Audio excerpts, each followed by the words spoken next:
We did the setup of this uniform distribution problem in the previous video. A bus arriving every 12 minutes. The minimum is 0, the maximum is 12, and then the PDF probability density function is 1 over b minus a, 1 over 12 minus 0, and then I got the probability density function 1 over 12, and then this is we can do one more thing. We can say that the x, this is between 0 and 12 minutes. And then what I am going to do is, so take a look, I will just copy this graph. Okay, so let's do a copy, and then I will paste this graph right here. Actually, we don't need the graph to be that big. That size would be enough.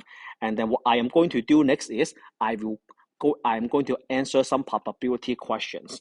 So let's say you walk to the bus station. I want to say, what is the probability that your wait time is less than 3 minutes?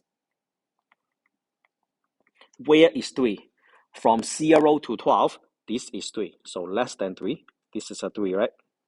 This is a 3. So that means probability, the random variable x, the wait time is less than 3 minutes. Less than 3. This area is less than 3. And then what is the area of this region?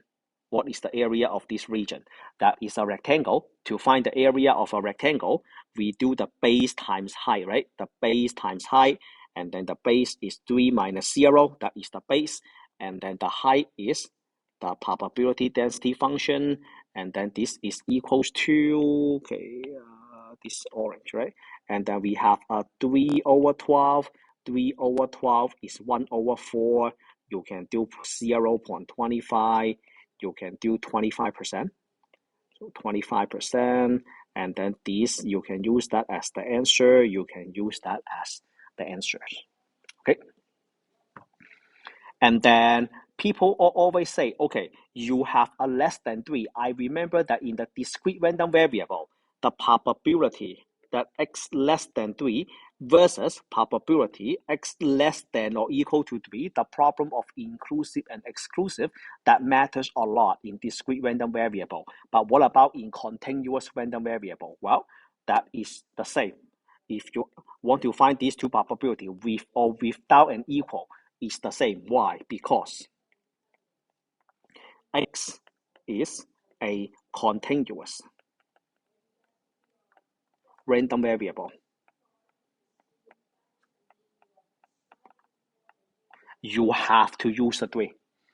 So with the including the 3 or not including the 3 is the same. Oh, by the way, for random variable, sometimes people say R.V, RV for random variable. And then when you do homeworks, they sometimes ask this question. It looks hard to answer, but it looks tough to answer, but the answer is very easy. What about the probability that x is equals to 10? No greater than, no less than. What does that mean? Let me paste that graph. Okay, actually I can just put this right here and then do a copy because we don't need a big graph anymore. Where is 10?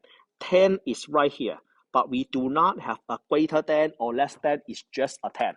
You have one cut only. Okay, imagine that this function is a piece of cake. You have a cake, you brought a cake, rectangular shape. You do one cut. You are not you do one cut. Are you going to get anything? No, you are not going to get anything. What about in the previous case? The previous case, you do a less than 3. You make a cut. You do a less than 3. All the numbers between 0 and 3, they are less than 3, and then you will just pick up that piece of cake. But if you do one cut without a greater than or less than, then you are not going to take anything. This is equals to 0 because we need an interval.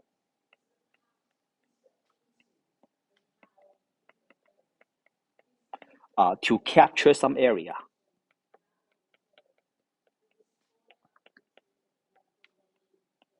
But in continuous random variable, the probability distribution table, x equals to 10, in that case, you may get some probability. And then once again, x is a continuous. Some people just write continuous, look, random variable. You can write like that. Okay, that is another probability question. Moving on, what about probability that the waiting time is between 5 and 9 minutes? So now we know that including or not including the 5 and 9 makes no difference. And then I will just paste that. There we go. Let's say this is a 5, and then this is a 9, and then between 5 and 9, then you are looking for the area of this region. So that is equals to the base, big number minus small number, avoid negative, and then you multiply the probability density function. And then this is equals to 4 over 12. 4 over 12 is equals to 1/3. 1/3 is do you need to approximate? Just read the problems, because sometimes they do accept a fraction, sometimes they want you to approximate. 0.6666, I will just use 4 decimal places. 4 decimal places means 4 digits on the right hand side of the decimal. That is the same thing as 66.67%. Move the decimal point 2 steps to the right, add the percentage symbol, or you can say we multiply 100 and then add the percentage symbol. Okay, that is a case of between. Can we get out of the picture? That's a good question as well. Can we do 7 less than or equal to x and then less than or equal to 16, because we go up to 12? What happens if you ask for 16?